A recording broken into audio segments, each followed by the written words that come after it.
Okay, hello once again, and welcome to LifePoint Brussels. If you're a guest with us, or if you're a regular member, I'm happy to see everybody here. Good to be with you, good to worship with you.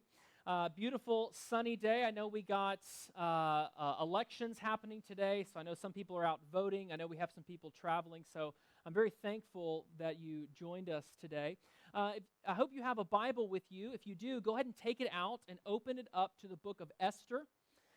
Esther is right toward the middle of your Bible, right after the book of Nehemiah, kind of around the book of Psalms. No shame in using your table of contents if you need to use it.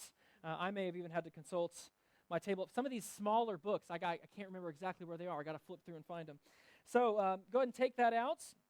While you're flipping there, I have a couple announcements for you. First of all, I want to say, this isn't really an announcement, but it is a celebration today.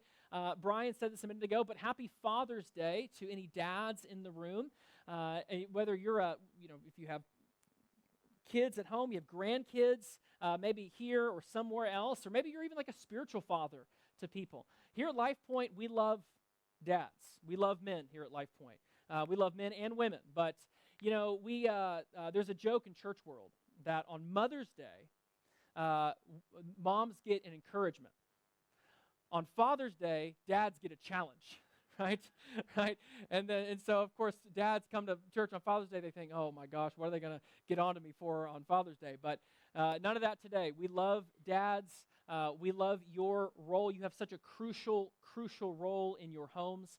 What you do is not toxic or bad or evil or unnecessary. I know on TV, the dads are kind of the dopey idiots, but what you do is very important. And so we love you. We're thankful for you. And I think we have like a little treat for you as you walk out today. We'll give you as you leave. So thank you. Moms, give dad some love today. And kids, make sure you guys, well, kids aren't in here.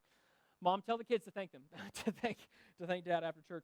Hey, we have, I talked about this last week, we have a couple things this summer. I think we have a graphic for it, but we have a couple events this summer, a couple save the date things. I just want to throw this up again. And we're going to be posting this out as time comes, but we have a couple things that we're going to be doing this summer. I know we have a lot of people traveling, people taking off on their 3-4 week vacations. And so as you're consolidating your travel plans, we want you to have some dates in mind for some picnics we're going to do, worship nights, family summer kickoff that we're really excited about. And so make sure you can save these dates, take a picture of that if you need to, or just wait for us. We'll send it out, post it on social media and things like that. Now, there's one more thing I do want to make you aware of. It doesn't really affect anybody in this worship gathering, but I want to make you aware of something. So maybe a month and a half ago, I was chatting with one of the leaders in our French service. So if you're new here, we have an English-speaking service. It's geared more toward internationals at 10. That's the one you're in right now. And then after this one, at 11:30, we have a French-speaking service, which is all in French. And so I was chatting with one of our leaders of the French service, and he recommended something to me. And at first, I thought, I don't know if I want to do that, but as I thought about it, I actually thought this was a good idea. And so what he recommended is that for the summer, because we have lots of people traveling, we're going to be spread really thin, that we actually come back together and just do one service for the months of July and August. So we're going to do June, 2 services. For July and August, we're going to come together, and we're going to do one service. Now, that doesn't mean we're going to do that every summer, but we're going to do it for this summer because we also have a lot of our staff traveling. Ray is going to go back home, our other pastor here. He's going back home to Australia for 4 or 5 weeks. Brian's going to be traveling back to do some fundraising in America. Matt is going to be doing some some vacationing. And so our staff is going to be spread thin. So we thought, you know what? Let's not do 2 services okay or even poorly. Let's just do one service really well. Now, it's not going to change really anything for this service because it's going to be at 10 o'clock. So same thing for you if you're used to coming to the 10 o'clock service. Easy peasy. You might just have a couple extra folks in here. And so we're going to have interpretation available for our French speakers who need it. And so we'll be chatting about that with them a little bit more in the next service. But I wanted you to be aware of that. Just be aware that it's happening. Again, doesn't really affect anything in this service. So with all that being said, let me check my list to make sure that we're good to go. I think we are. Okay, So again, I hope you have your Bibles open to the book of Esther. We're starting a new series this week called For Such a Time as This. This series is going to last us all through the month of June, July, and August. So we're going to be in Esther all summer. If you're traveling, I have good news for you. We live stream our services. We record all of our sermons. So if you travel for a few weeks, you can always watch live with us. I know we even have some people watching live now. Hello. You can watch live, or you can go back and watch the recording so that you don't miss anything as we walk through the book of Esther. Esther is a very, very interesting book, and we're going to talk about that in just a few minutes. But all throughout Esther is this big theme, and we're going to talk about in a second, of God's providence. Esther has lots of different twists and turns. And as I was thinking about that this week, I remembered this time when I was in secondary school. So if you're new, if you can't tell by my accent, I'm from the United States. And so I'm from the southern United States. I'll try to turn off the southern accent a little bit, so sound a little bit more neutral English speaker here. But when I was in high school, secondary school, we had the option to take a foreign language. So there, you don't have an option to take foreign language classes until you're like 16 years old, which seems a little counterintuitive. But at my school, there were 3 different languages available. You could take Latin, you could take Spanish, or you could take French. So I remember at 16 years old, went the first week of school, I got my form that I brought home that my parents had to sign saying what foreign language I wanted to take. And I remember telling my parents, I want to take French. I think it'd be really cool to learn French. But my parents told me, no, you're not allowed to take French because you're never going to need it. Now, I don't blame them for thinking that. Who would have thought that a kid from a small town in southern U.S. would move to a French-speaking country one day? I've thought about that often. It wasn't long after I moved here that I called my dad back and I said, hey, remember when you told me I was never going to need this? Yeah, funny how that worked out, isn't it? But isn't it true that our life takes so many different twists and turns that we don't expect? Things happen to us that we did not foresee coming. And yet we still plan our lives as if we have a good grasp on the future. Like we make decisions that impact our whole lives. We can't escape that. We have to do that. But we make decisions. Meanwhile, our knowledge of the future is so limited. There are things that are going to happen to us that we would have never expected would happen to us, that introduce a twist or turn in the story of our life that we were completely unaware of. And maybe we make some decisions now that we wish we hadn't have made later. If only we knew what the future held.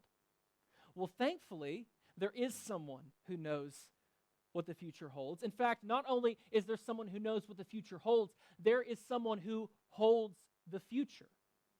Someone who not only, when things happen to us, we respond to that.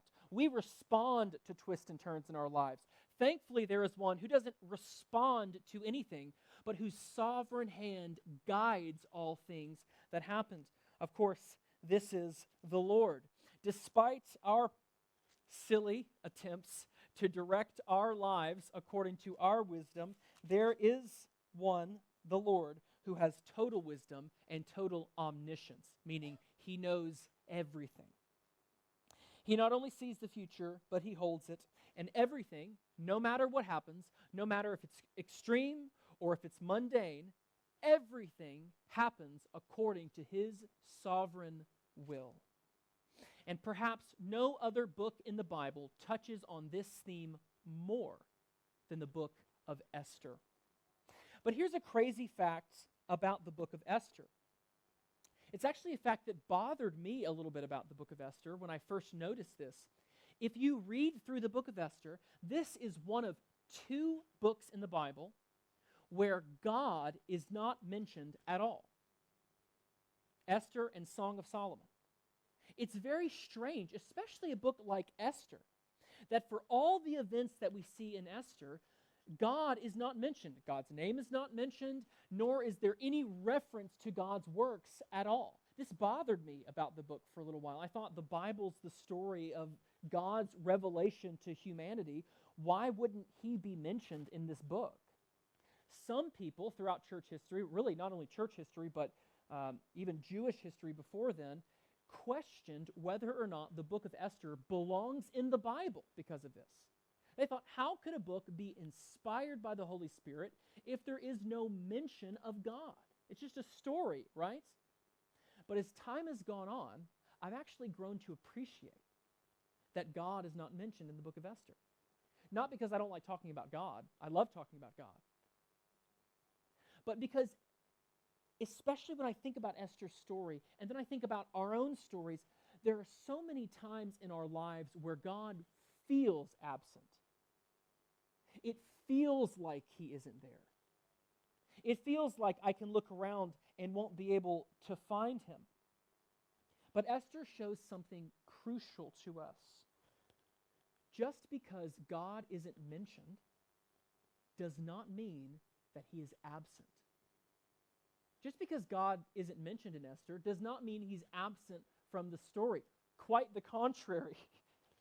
Just because we can feel alone does not mean that God has abandoned us. Just because there's uncertainty about what's happening to us doesn't mean God has lost control.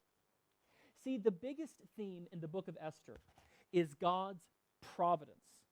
The biggest theme in Esther is God's providence. I have a definition for God's providence I'd like to read to you here. So God's providence can be understood like this. God's providence is the continuing and often unseen activity of God in sustaining his universe, providing for the needs of every creature, and preparing for the completion of his eternal purposes. One more time. God's providence, what this means, is the continuing and often unseen activity of God in sustaining his universe, providing for the needs of every creature, and preparing for the completion of his eternal purposes. Now, that definition might feel a little seminary-like. So if I could simplify it down, I could say God's providence is simply that God's fingerprints can be found in every circumstance. In every circumstance, you can find God's fingerprints. Or if I could even boil it down even further, which is the big takeaway I want us to see today, God is in control. That's what God's providence means. God is in control. He's in control of everything. If you can think of it, God is in control of it. And that's good news. We're going to talk about that more this Sunday as well as the following Sundays, because I know what you're thinking. You might be thinking, what about bad things? Is God in control of bad things? Well, thankfully, Esther addresses that. We're going to see in a few weeks what his control, even of bad things, looks like. So let me set the stage for the book of Esther. So Esther takes place after the people of Israel have been sent into exile. So if you remember back in the book of Deuteronomy, God has freed the people of Israel from their captivity in Egypt. He's brought them almost to the promised land, the land that he was promising and preparing for them, and he makes a covenant with them. And God says, if you honor the covenant with me, things will go very well for you. You'll inherit the land. You'll prosper in the land. Everything will be great. But if you're unfaithful to the covenant with me, if you disobey me and you go after other gods, I'm going to drive you out of the land. I'm going to send foreign nations to come in. They're going to drive you out. They're going to conquer the land, and you're going to live as exiles and slaves under them. I brought you out of slavery, and if you abandon me, I will send you right back into slavery. Now, unfortunately, that's exactly what happened for Israel. They were unfaithful to the covenant. And so, first, God sent the Babylonian Empire, who came in and swept through the ancient Near East, conquered ancient Judea, and took the people of Israel as slaves.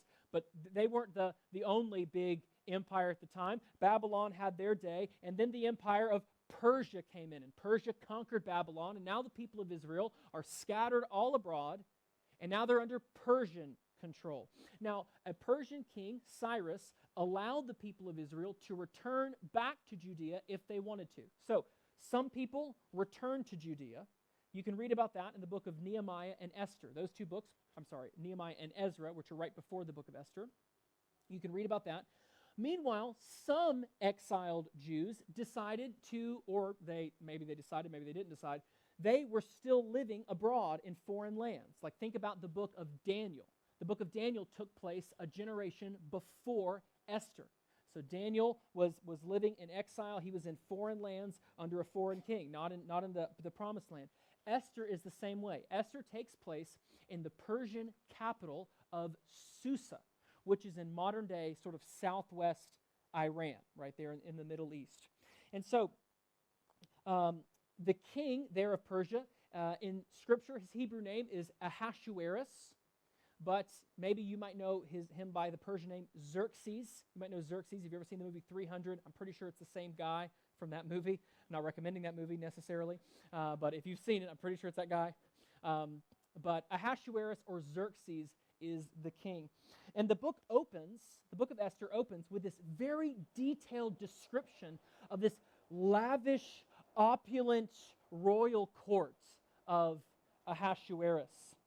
And this actually sets up a very important point I want to revisit in just a minute. But with all that being said, now that we've set up the series, set up the book, hopefully set up the sermon, I want us to do what we came here to do, which is read the Scripture. Let's hear from the word of the Lord. And so let's look at verses 1 through 9 together. I'm going to invite you, if you would, out of reverence for God's word, to stand with me as we read this.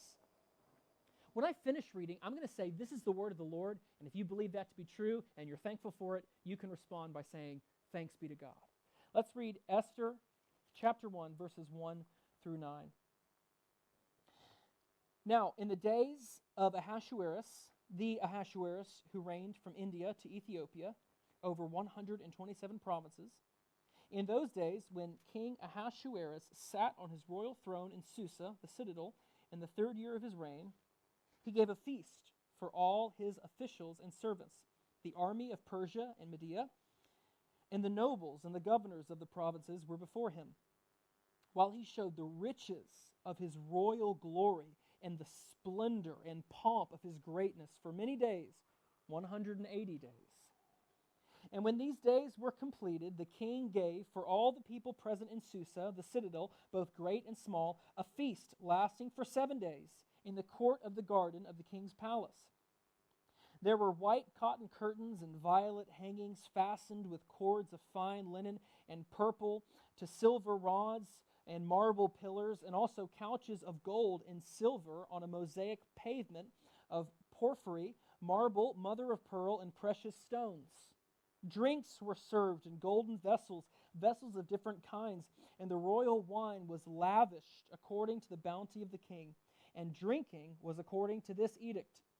There is no compulsion, for the king had given orders to all the staff of his palace to do as each man desired. Queen Vashti also gave a feast for the women in the palace that belonged to King Ahasuerus. This is the word of the Lord. Go ahead and grab a seat. Now, it's funny that a book that centers around the hidden hand and the control of God opens with this very elaborate description of the lavishness and opulence of a king who thought he was a god. Like the opening of Esther has nothing to say about Yahweh, the true God, and a whole lot to say about Ahasuerus, the emperor, who thought that he was a god. But unlike Ahasuerus, the one true and living God, the Lord over all, doesn't have to put on some big show to prove his splendor or prove his divinity. He doesn't have to put on some giant feast with the golden vessels and the fancy curtains and all the drinking and all the good wine and all that stuff to show that he is who he is. The real God doesn't have to do that. This leads to the first lesson I want us to see from the book of Esther when it comes to God's control. So the big idea today, God is in control. And one of the things I think this opening of Esther highlights for us is this: God's control is assumed.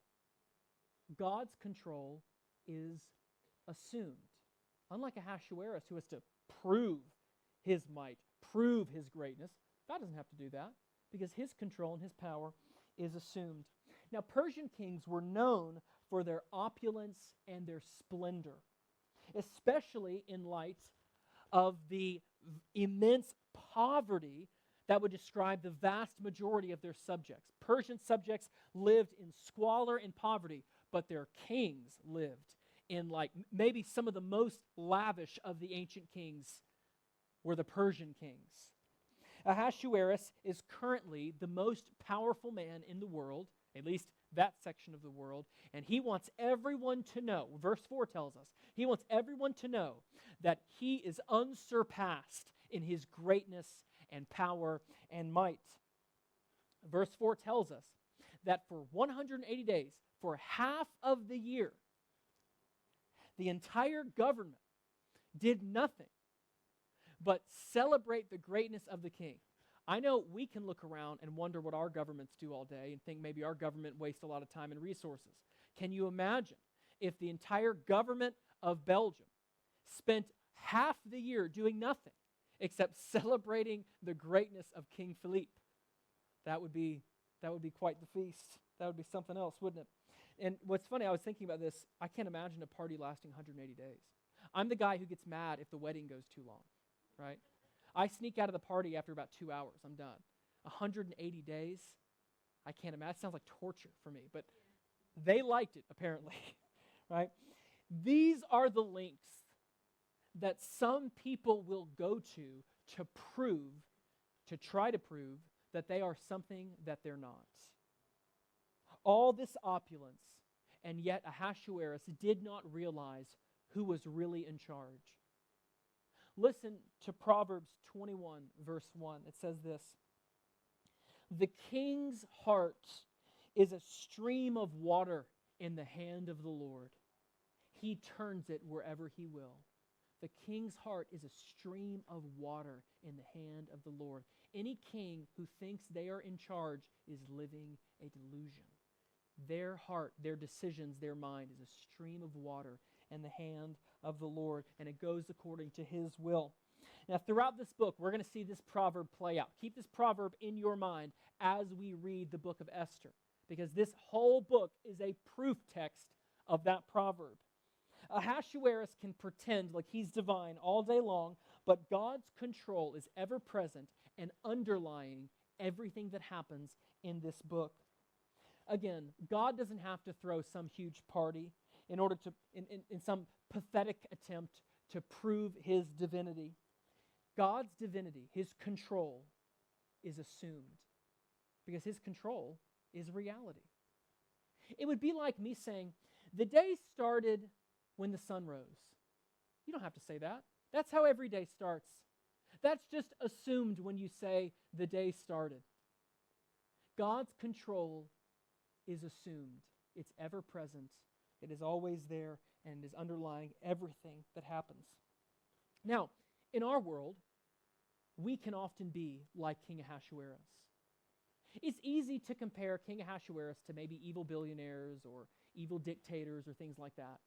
But really, if we're honest, we can all be little tiny versions of this.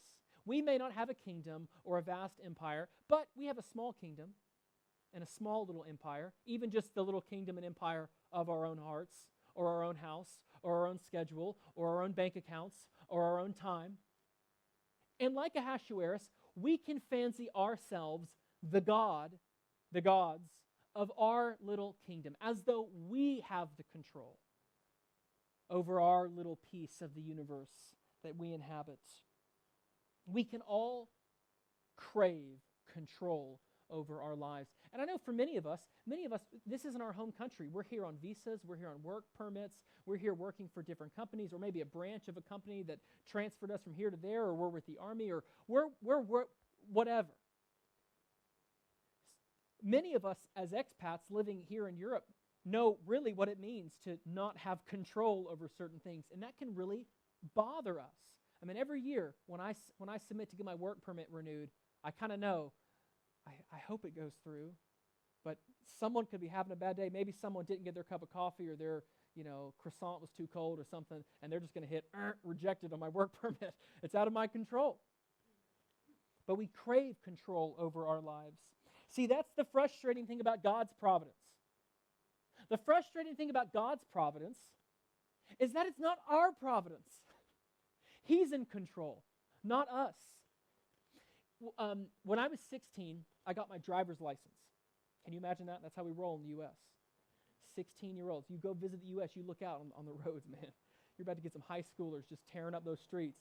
I remember when I was 16, my dad, on my birthday, I went and got my driver's license. My dad gave me his old truck. It was an awesome truck, little tiny little white truck I drove around. And it was awesome. Ever since I was 16, I was used to driving. So me and my wife, when we first got married, we had our cars, we had the minivan, we had all the stuff for our kids. It was great. Well, then we moved to Europe. And we say, I don't know, traffic, expensive. I don't even know what cars are going to be allowed in Brussels in the next 5 years. So you know what? We're just going to do public transit in Europe. So I remember we come here, we're used to driving, and then we come here, and now we're on the buses, we're on the metros, we're on the tram, we're doing all that stuff. And I'll never forget the first time that I drove after moving here. I've been doing public transit for months, and I finally get behind the wheel of this car that we rented. We were going on a trip, and wow, it felt amazing. Like I felt this like happiness in my heart. That wasn't just like, oh, I enjoy driving. It was, I felt free. Like when I take Stib, I'm on someone else's vehicle, traveling a pathway that someone else determined, on a timetable that someone else decided. I'm in someone else's vehicle, on someone else's pathway, according to someone else's time frame. I can like or not like the pathway. I can like or not like the time frame, but guess what? No one cares what I think. These are your options. When I'm on that metro, I can say, you know what? I'd rather turn around. I'd rather go back home. Nope, sorry. That's not how this works. But when I'm behind the wheel of the car, oh, I got freedom. I can go wherever I want. I can go from here to there. I can stop at McDonald's on the way. I can go halfway there. I can decide I want to go back home. I can drive wherever I want. Even if I don't do it, I could. I'm in control. See, that's often how we want our lives to be. We want to be in the driver's seat. We want to be in control. But really, that's not how the universe works. In this world, we are in God's world, traveling according to God's predetermined path. And we're on God's time, not ours. And that can bother us, but there ain't one thing we can do about it. God's control is assumed, and it underlies everything. We are traveling across His predetermined time, path, and traveling in His world. You know, we can pretend like we're in control, and many people do. I can do that. We can pretend like we're in control, but that would be like trying to row a boat up a waterfall or trying to outrun the sunrise. You can't do it. You can't escape God's control. Now, this is good news. Having to live according to Stib's control, sometimes that's bad news. But living according to God's control, that's really, really good news. This isn't a burden to us. I want to come back to that in a few minutes. This is good news. But our attempt to exercise control over our lives can often end up making us look like fools, which is exactly what happened to King Ahasuerus. Look back with me at Esther 1. Let's look at verses 10 through 12 together. Verses 10 through 12 says this: On the seventh day, when the heart of the king was merry with wine, he commanded Mehuman, Biztha, Harbona, Bigtha, Abagtha, Zathar, Carcass, and the 7 eunuchs who serve in the presence of King Ahasuerus to bring Queen Vashti before the king with her royal crown, in order to show the peoples and the princes her beauty, for she was lovely to look at. But Queen Vashti refused to come at the king's command, delivered by the eunuchs. At this, the king became enraged, and his anger burned within him. So for as much as Ahasuerus wanted to pretend to be God, his power was very limited. This leads us to the second lesson I want us to see about God's control. God is in control, His control is assumed, and His control is absolute. God's control is absolute. If you can't tell by now, we're comparing the control of God to the control of Ahasuerus, who was not in a lot of control. His control was not assumed, and his control certainly was not absolute. Only God's control is absolute. So at the end of the party, King Ahasuerus wants to show off his most prized and valuable possession, his queen, Queen Vashti. Now, Queen Vashti, she had a very fitting name. Vashti means, in the Persian language, most beloved. So she really was his most beloved. I don't know if that was a title he gave her. Maybe it just so happened that that was the name her parents gave her. I don't know. But for whatever reason, the queen whose name meant most beloved was his greatest treasure, his greatest prize, but not in the way that a good and honorable man treasures and prizes his wife. She was more of an accessory to him than the object of his affection and his love. So after 180 days and then an additional week on top of that of King Ahasuerus displaying his greatness and his glory to the world, he tops it all off by saying, listen, you think all this shows how great I am? Wait till you see my queen. So he calls for the queen to come in. Now, some people speculate why Vashti refused. Some people speculate, and I think there's reason to believe this, that King Ahasuerus wanted her to appear in a lewd way, if you understand what I'm saying, in front of all of his guests, to really show off her body in a shameful, derogatory way. And you can understand why she would say, no.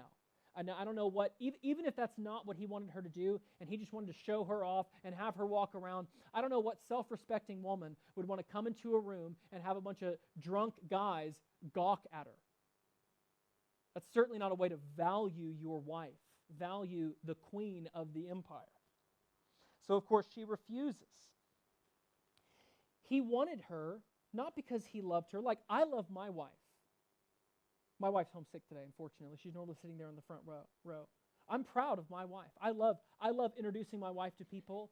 I love telling people about how great my wife is. I love bragging about her. If you ever come to my house for dinner, you're probably going to hear like a 2 or 3 minute spiel from me about how amazing of a cook my wife is and how you're about to have one of the best meals you've ever had in your life. Like, I love my wife, but I love her because of who she is.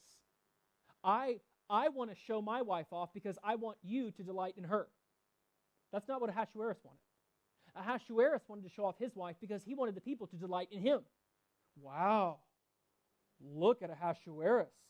Look at how amazing he is. He's lucky. Wow, he's amazing. She was an object to him, no different than the golden vessels or the fancy curtains. So she refused. No, I'm not going to be part of this. And you can't blame her for this. But this enraged Ahasuerus, it says. His anger burned within him. Despite his best attempts to prove that he was a god, he couldn't even compel his queen to do his bidding. How limited his power actually was. So, like a true god, Ahasuerus is unable to think for himself. I want to story the end of Esther 1. You can read it when you get home. I'm just going to story the end of it. So, instead of acting with wisdom like any true God would, he goes and cries about this to his wise men. He tells his wise men, what are we going to do? Vashti didn't come when I told her to. What am I going to do about this? She made me look bad in front of everyone. This is supposed to be the end of the party, and everyone was supposed to think I'm great, and she refused, and now I look like an idiot. What should I do? And his wise men tell him this.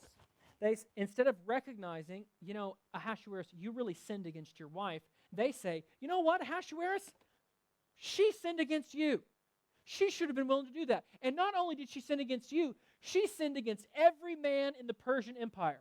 Because now other women are going to hear about this, and they're going to do the same thing to their husbands. They're not going to let their husbands objectify them. We can't have that. Just a side note here, a little quick pro tip. It's good to seek counsel. Make sure you don't seek counsel from stupid people. Because stupid people give stupid counsel. And that's what Ahasuerus got. He got bad counsel. So Ahasuerus says, you know what? Here's what we're going to do. On the counsel of his wise men, he says, you know what? Well, I'm going to do two things. If Vashti doesn't want to come before me, fine. She'll never come before me again. I'm deposing her as queen. I'm going to replace her, which ends up setting off the story of the book. This is what sort of the spark that sets off the whole story of Esther. We're going to depose Vashti. She's gone. She'll never see my face again. She's out of the kingdom. Whatever. I'm done with her. And I'm going to pass a law that says that every woman has to obey her husband. Now, that's a funny law to pass because, one, how could you even enforce that? Like, that would be like me saying, if I was prime minister, we're going to pass a law in the parliament here that every husband and wife has to get along. You can't enforce that. What are you going to do? How are you going to make sure that happens? Second of all, healthy relationships don't depend on legislative mandates, right? Husbands should love their wives, and wives should honor and respect their husbands. But you can't really legislate that. And third, the king counterintuitively basically published throughout the entire empire that my wife disobeyed me and made me look like a fool. So his attempt to double down and reinforce his authority only served to highlight how limited his authority actually was. But when a man fancies himself as a god, when a man thinks that he is in control of everything, what other decision does he have when he's faced with the limits of his own power but to double down and try to take control?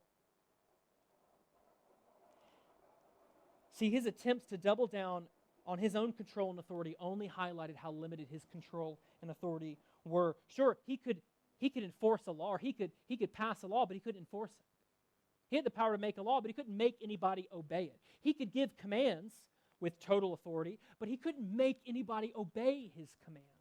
His power was limited. Now contrast this with the hidden hand of God throughout the story, which is going to become even more evident as we look at the events of this story.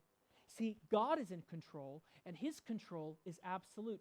God not only can give commands, but he can guide the hearts of people to accomplish his will and his purposes in the world. Earthly kings can pretend like they have control, but no matter what control an earthly king has, or some earthly leader, or any earthly person, no matter what control we have, our control is limited and eventually comes to an end. I was reading a book earlier this week, and it was about the development of the nuclear bomb. And so it was talking a lot about the Cold War, and I was thinking about Cold War, I was thinking about the USSR and Stalin. And I was thinking about how I would read it, and maybe some of you guys, your parents or grandparents, or I don't know, you lived with this back a few decades ago. I was thinking about how with Stalin, in the USSR, the secret police could bust down your door if they even suspected you of criticizing him. Like you could say, hey, Stalin's a real jerk, isn't he?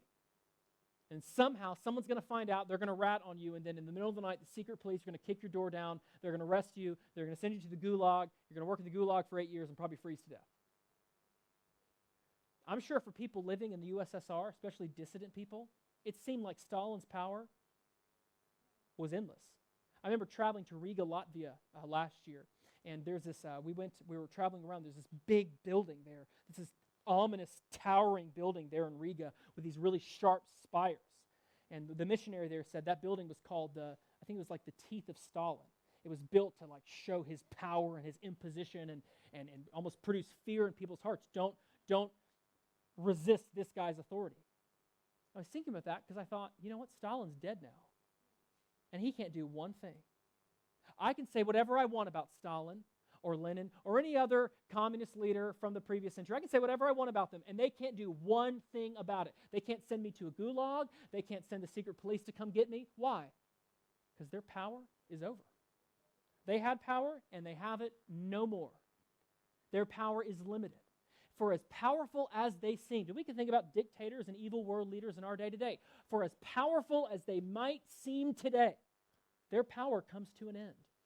Only God has absolute and eternal authority over the world, over all events and happenings, and over every human heart. The Bible's clear about this. I'm going to read a few passages from Proverbs 16 that highlight this. Let's take 3 verses from Proverbs 16. Look with me at Proverbs 16, verse 1. The plans of the heart belong to man, but the answer of the tongue is from the Lord. You plan all you want. What you do is what God decided. The plans of your heart belong to man. The answer of the tongue is from the Lord. Let's look down to verse 9. The heart of a man plans his way, but the Lord establishes his steps. You plan your way, but the Lord has established your path. Look down at the last verse of Proverbs 16 verse 33. The lot is cast into the lap. You think about rolling a die. Like I throw a die on the ground. The lot is cast into the lap, but its every decision is from the Lord. Even something as minute and minuscule as throwing die on the ground, wherever that die lands, is exactly where the sovereign, wise Lord ordained for that die to land.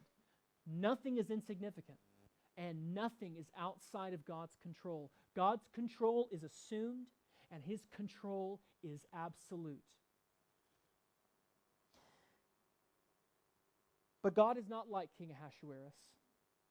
God is wise. He is kind. He is benevolent. He is charitable. He is gracious, which is why, here's the final thing I want us to see, God's control is a blessing. God's control is assumed. It underlies everything. God's control is absolute. There's no limits to it. But God's control is a blessing for us. Throughout Esther, we're going to see wicked people plan all sorts of wicked things. Specifically, we're going to see a wicked person named Haman, who plans great wicked things against the Jewish people. But all throughout the story, we'll see the plans of the wicked foiled or even turned back on them and backfiring on them because God is in control. And God weaves every detail of this story toward blessing for his people. See, this is why the book of Esther was written. The book of Esther was written to give the Jewish people a history of the Feast of Purim, which is the feast commemorating the events of this book, a feast dedicated to celebrating God's provision and his blessings displayed in this story. You know, God's control over the universe is such an immense, huge blessing for us. Because here's what this means. If God is in control of all things, it means we don't have to wander through our lives worried and stressed and consumed with anxiety about the outcome of certain things. No matter what comes, God is in control. He's the one driving the bus that we're on.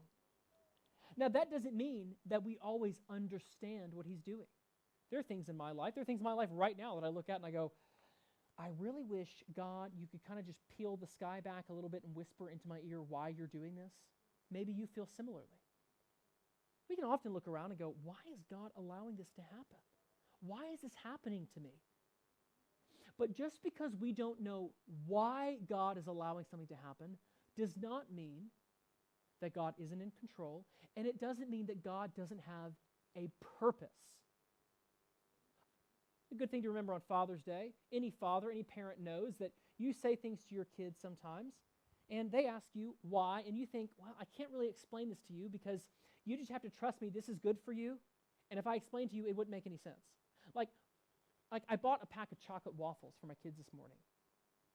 Well, there's like 6 in there, and they want to eat all of them right now. I can't really explain to them what, bad dietary habits are going to mean for them later on. I can't really explain that to them. They don't know what calories are, right? All I have to say is, son, this isn't good for you. I know you don't understand that, but you have to trust me. One day, you're going to understand. I remember calling my dad. It wasn't long after I had my first son. I called my dad, my first child, and it was after a few weeks, and I said, I get it. I'm finally starting to understand why you did certain things you did, why you said certain things you said. I understand now. I see parenting as like this long game that like you're doing things for your kids now, and they're not going to appreciate it or thank you for it for like 20 years. But you have to look forward and say, you know what, I know what's best for you down the road. My dad laughed and said, I'm glad you finally come around. This is how we often are with God. I don't understand what you're doing, but I do understand that you're in control. Brothers and sisters, sometimes all we know is that God knows what he's doing. Sometimes the only thing I know is that God knows what he's doing.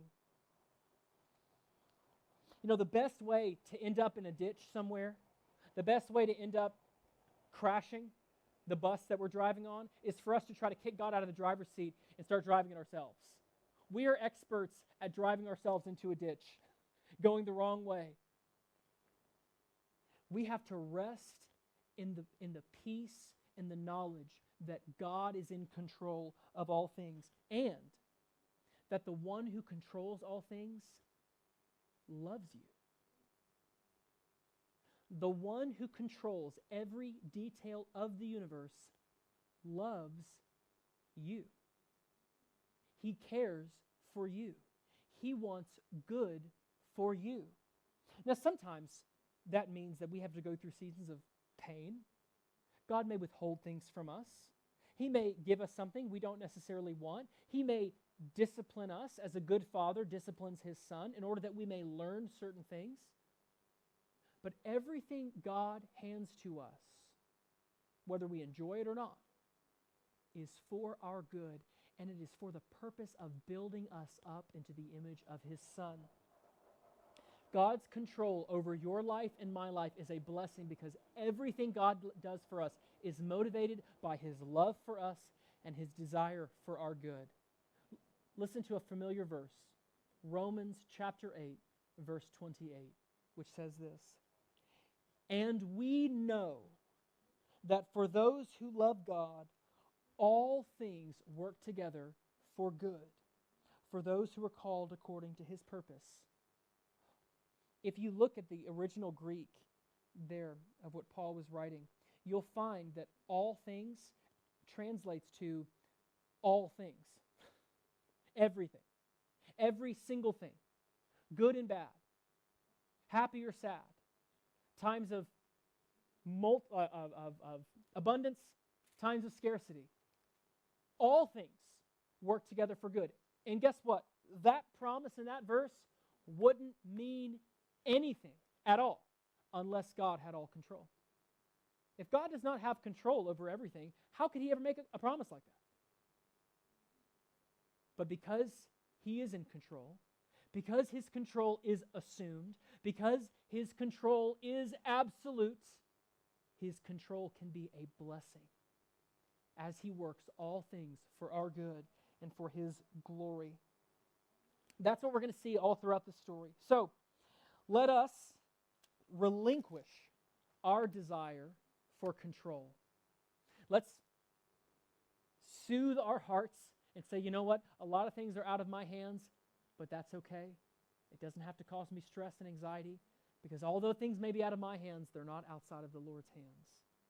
And we're just going to see that reinforced week after week as we continue walking through the book of Esther. I hope you plan on joining us this summer. And if you travel, I hope you can watch online. This is such a great book of the Bible, and I think we're going to learn a lot. I want to invite Brian and Bruni back up to continue leading us in worship. As they do that, would you bow and pray with me, please? I can also ask our ushers to come forward and get in place to take up tithe after I'm done praying.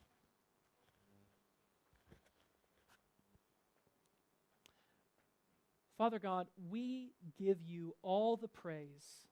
As we sang about a few minutes ago, we bless you. We bless the Lord. Our souls bless you. We worship your holy name for many reasons, but especially today because your sovereign hand guides all things that come to pass. Lord, we admit that there are many times in our lives that we do not understand what you're doing. Maybe it's not even that we don't understand, we actively question or doubt what you're doing. We are very finite and weak, and we can often think to ourselves, why would you do this? Why would you allow this to happen? If I was in control, I wouldn't have done it this way. And yet, Lord, time after time, your wisdom is vindicated as you are proven right over and over. As we look back and we see your hidden hand guiding all things, and we can say, yes, this is for my good. But even if we still struggle with doubt, even if there are still unanswered questions in our lives, I pray that we would fill the gaps in our knowledge with trust and worship in you. Father, we love you. We are so thankful that you are the sovereign one. You are the one who's in control. And we rejoice in knowing that you will work all things for our good and for your glory, which is our greatest desire. We say all these things